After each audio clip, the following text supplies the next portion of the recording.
Welcome to Village in Motion. Today is Monday, July 17th, 2017. My name is Susan Gerhardt, and today we're here to talk about the file of life with our guests, resident Barbara Hawkins. Good morning, Barbara. Good morning. And our guest to help us understand the file of life is Mary Kramer, here from the Fairfax County Fire and Rescue, correct? Correct. Welcome, ladies. Thank you. Where shall we start? Oh, why don't we talk a little bit about why are we doing this? Why are we doing this? Well, I'm chairman of the Medical Center Garden Ridge Committee, and this is one of our goals for the year, is to educate our folks here in independent living about how to prepare in case you need an ambulance. Which we hope we don't, but it happens. Well, and so this brings to light the file of life, but the security department also approached us and asked us, what are you doing about this? We need information when we come to the apartments. So together we discovered that the file of life fits our needs. And what is the file of life? The file, well, I'm going to turn to Mary to answer exactly what the file of life is. File of life is a way to communicate with a paramedic on the medic unit. It gives the information the paramedic needs to transport you, treat you fast, and get you to the ED to where you can get advanced care. Let's remind our viewers and show our viewers who may not know yet what the file of life is. This is the file of life. And this is very quickly a file that holds information in it that we as residents fill out and insert in this holder with a summary of our medical information. And Susan has filled hers I filled mine out, out. And we keep it in a magnetized holder that goes right on our refrigerator. That's okay, Mary, correct. go ahead. That's correct. You need to fill it out in pencil so you can keep it current. It is not of any use if it's not current. What the paramedic needs is what is in your system the day he treats you or she treats you. Also, that comes with the file of life is a pocket file of life. It's a miniature version. It's the size of a credit card. It folds out. It has plenty of room for information, for all of your medical information. That is something that you want to keep in your wallet or your purse with your ID and your medical cards. Now, I have to admit, when we came to the educational seminar that you two held a couple of months ago, I came home with this packet and I stuck the pocket file inside the file of life. And this past weekend, when I finally got around to filling out the paperwork, I realized I didn't have a clue what the second one was, and you've just told me what it is. Now, we have to stop for just a second because I just reminded myself that this is a call-in show, and we are open for your questions this morning. If you have questions about the file of life, we invite you to call in. Our number is 703-663-3333. Now let's back up to this pocket form. This form is very similar to the information that is on the file of life that we need to put on a refrigerator, and this we need to keep in a billfold or a purse so that if we're out someplace and something happens to us, that same information is available for emergency personnel, correct? Correct. I suggest that if you jog or walk around the complex, it might be a good idea to put it in a little plastic sleeve. A little mobile, whatever. Okay. That's what you want to show each doctor when you go to a doctor's appointment. Show them what you're taking from another doctor, because they don't talk to each other. That way you won't get a medicine mix-up. Excellent. Now, it occurred to me while I was filling this out that many of us have multiple doctors. That's right. Should we list all of the doctors that we go to on these forms? If you're taking medication from that doctor, yes. From multiple doctors? Yes. Okay. Can I chime in for a moment? Yes, I'm sorry. That's all right. I'm an old emergency department nurse. And when a patient arrives without identification, without this type of information, we are literally starting from scratch. When the paramedics come to us, they bring this packet with them. And it's such a relief to know that you've already had your gallbladder out, perhaps, or that you're a diabetic.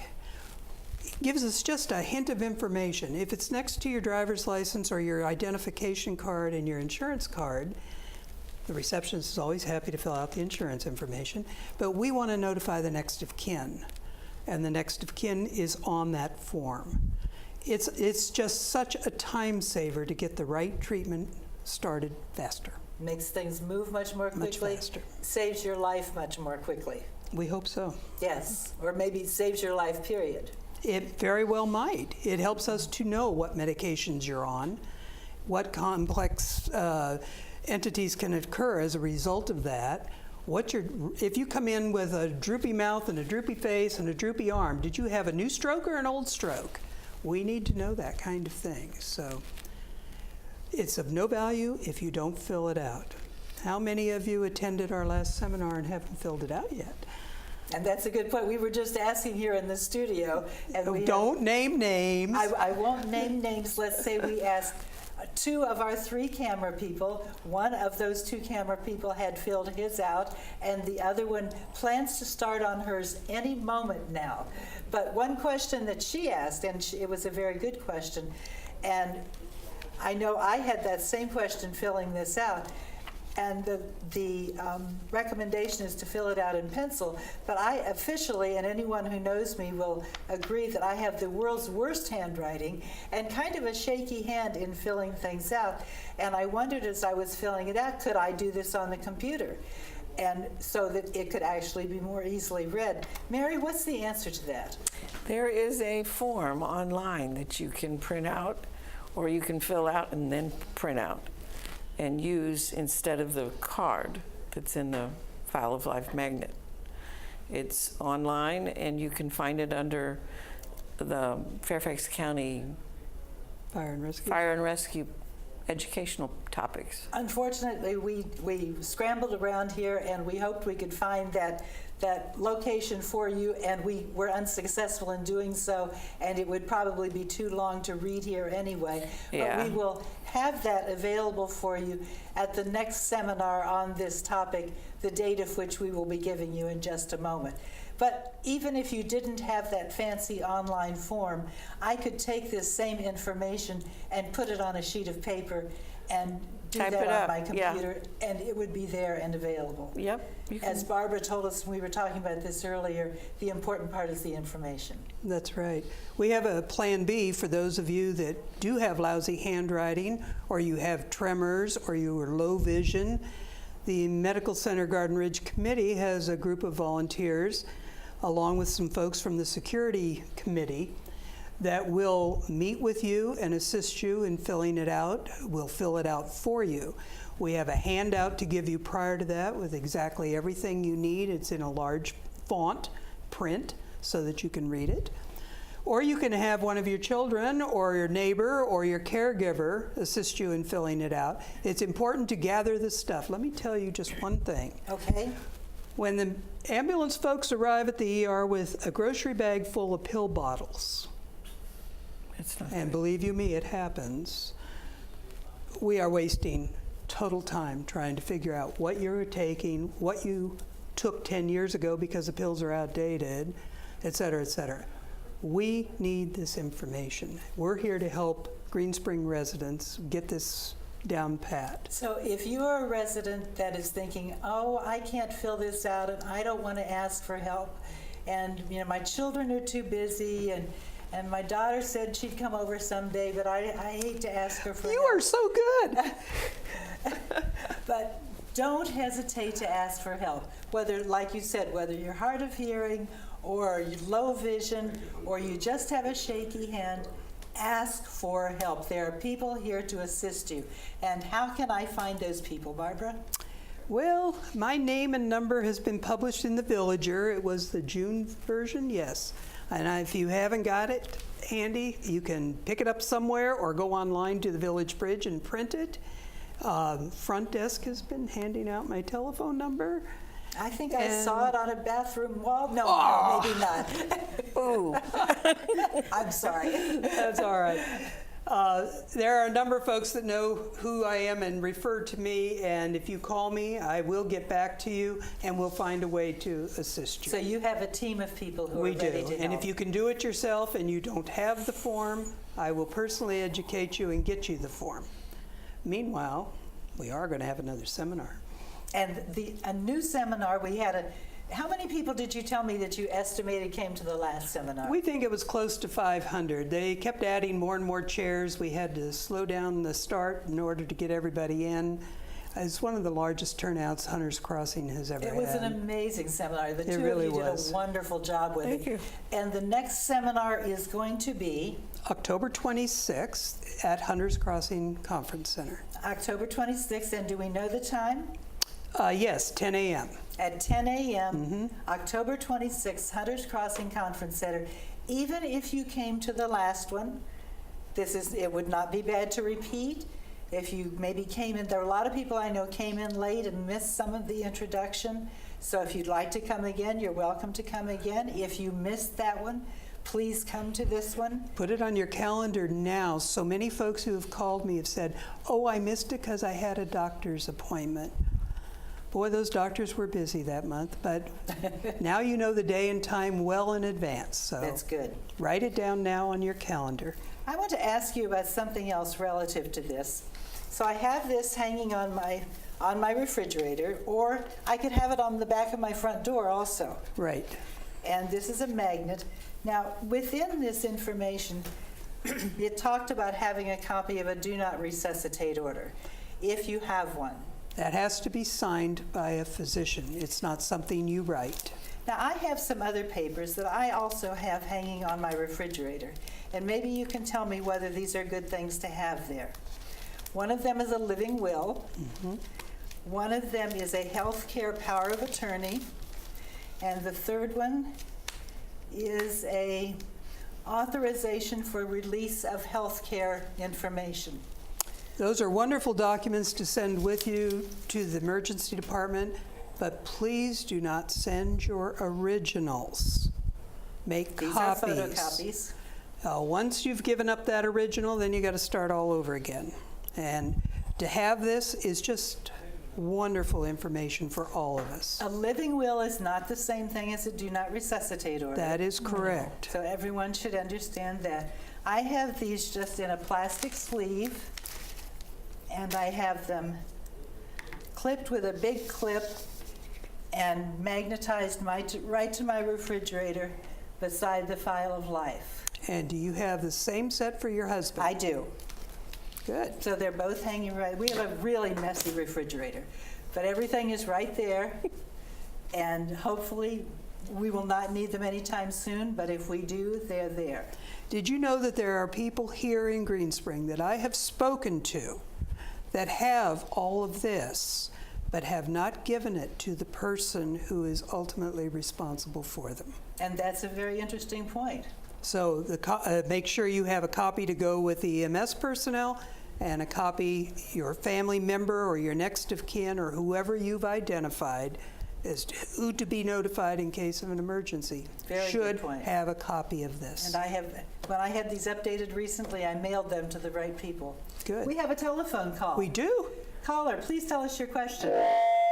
My question is, do the documents have to be originated in Virginia, or can they also be out-of-state documents? The do not resuscitate order has to be originated in Virginia. The others I'm not legally knowledgeable enough about. I think they're probably okay wherever they are. I would think so. But the do not resuscitate order has to be signed by a physician here in Virginia. So if I were traveling in Ohio and something happened to me, that do not resuscitate order would not have any value? It would certainly let us know what you want. It's up to the attending physician in the emergency department Whether they wanted to honor it. initiate action or how he's Okay. going to manage your care. So it would the give EMS some- people have to start CPR. It would give some guidance. Yeah, it would give some guidance. Okay. Good question. That was Thank an you. excellent question. Thank you. Always better to have the information than to not. And these kinds of documents are also good for, as much as people here travel, good to take with you when you travel. Absolutely. Yes, right. What else do we want to talk about relative to the file of life? You mentioned travel. Yes. Any paramedic who sees a list of medicine can treat you. Say Yes, that again? any paramedic can use that file of life to treat you, to give you faster treatment, transportation to the ED. It's vital information for Without treatment. the file of life, they're kind of, They're I floundering. don't know what to do. Yes, they'd have to take blood tests. They'd have to figure out what medicines you're on. And that's really hard. If we don't know what our blood type is, the advice here in the article said just leave it blank. So this is a good thing, like on your next visit to your doctor, maybe to say, hey, by the way, what is my blood type? It's probably in your medical file. Yeah, I realized when I filled this out that I didn't have a clue. But I can tell you in the emergency department, no one will administer blood to you without typing you and cross-matching you. And that takes minutes, hours to do. No, it doesn't take hours at all. Okay. There is blood, they're in the blood bank, and they immediately cross-match it. It's helpful to know what your blood type is, but it isn't mandatory. Interesting. It's very helpful. We have another telephone call. Caller, what is your question, please? I have the original one, and I have completed it, but I have not done the abbreviated one because, unfortunately, when I came down to the conference, I received the larger one, but I did not receive the abbreviated one. How can I get a copy of the abbreviated one? You're talking about the one for the pocket? The one that you can put in your wallet. Okay. That should have been included in that packet. It may have fallen out somewhere. And how could she get another one? You can call me. You can call Barbara Hawkins and she will make arrangements for you to get one. Thank you for your call. Excellent. Would you like to talk about the go bag? I would. A go bag is what? Well, Kind of goes along with the file of life. it really does. It's a really handy, nice thing to have, and to say if you're capable or your family member that's with you is able, say, oh, by the way, she has a go bag, let's grab it. And what do we put in the go bag? There was a great article in the June Villager about the go bag, which was the second time it was run, which we really appreciated them running it a second time.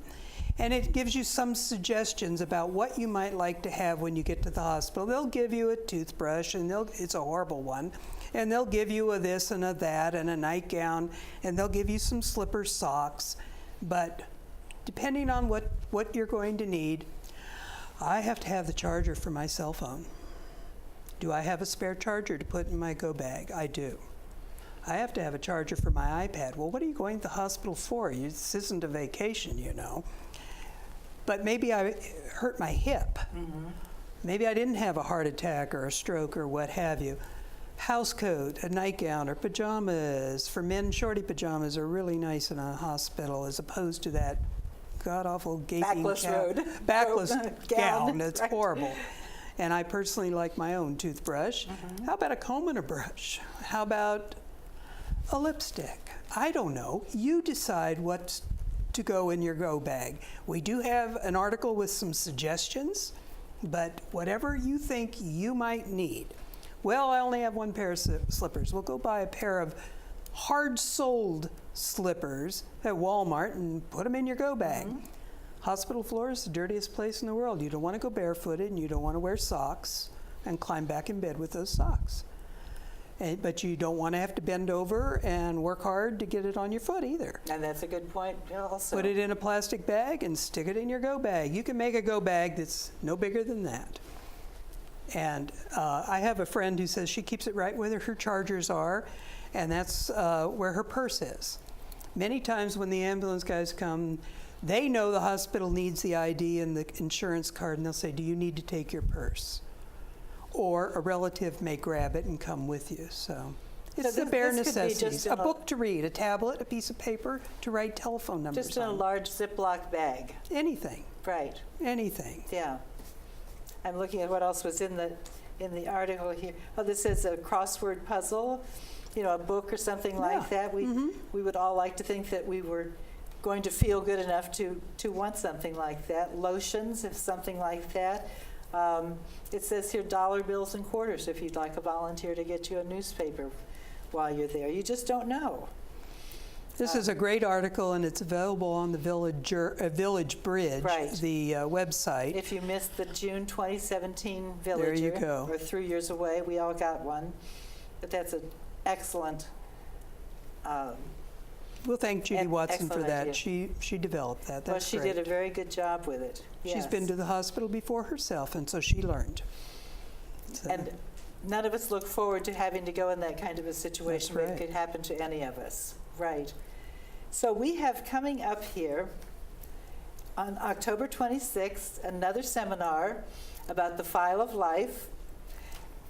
In your experience as an EMT person, Mary, how many times, how often do you have something like the file of life? What percentage of the time do you have that information available? Unfortunately, not everybody has one. It helps in time of emergency because your mind naturally goes blank. And one of the procedures for an EMT is to interrogate. Yes. It's a terrible word, but Yes. they ask you questions, and that is part of the file of life. And of course, worst case scenario, we may not be conscious at all. Yes, it's a way to communicate to the paramedic what you need Right, without being able to talk to the patient. right, yes. And If- while we're thinking about that, we're thinking EMT, and I'm thinking the last time that I had to use EMTs directly relates to today's weather. And that is the fact that it's very, very hot today. Yes. And I'm sure there will be many cases today where EMTs are called out because of dehydration. So it's important for us to remind all of you today, drink lots of water. Former President Jimmy Carter, just this past weekend, that's right. let himself get dehydrated, Hydrated. and I'm sure he spent hundreds of thousands of hours working in the sun and got dehydrated. This happened to me. I passed out on the street in front of luckily in front of a fire station in downtown DC, and was taken away, and like him, spent the night in hospital just because I didn't drink enough water. You know what Yeah. happened to me right down here in the Green Spring Pond gazebo? That's where I took my ambulance ride. There you go. And So I didn't have any of this stuff with me. just drink water. That's all it takes. More water than you think you need. There are plenty of restrooms around when we Yes. need them. Drink lots of water today. And when you go on vacation and go someplace else for a week, take the file of life with you, or your Yes. pocket one. If you have a second home, ask me for it. I have a second home. And put it on the refrigerator down there. Just don't forget to update it. Make a photocopy. There you go. Yes. Front desk will make a photocopy Photocopiers for are you. easy. Yes, right. Yes. Ladies, any other comments you have today? No, have a safe day. A safe day is important. October 26th. Enjoy the air conditioning today. While you're enjoying the air conditioning, get out your pencil, get out the paperwork for the file of life. If you don't have the paperwork, you can contact Barbara to get another copy. You can come to the next seminar on October 26th and get a copy there. Very, very important information. It will save all of our lives and make everyone's job easier to help you when you need help. You said it. There we go. Thank you for coming, ladies. You're welcome. Thank you. We appreciate all the work you're doing to keep us healthy.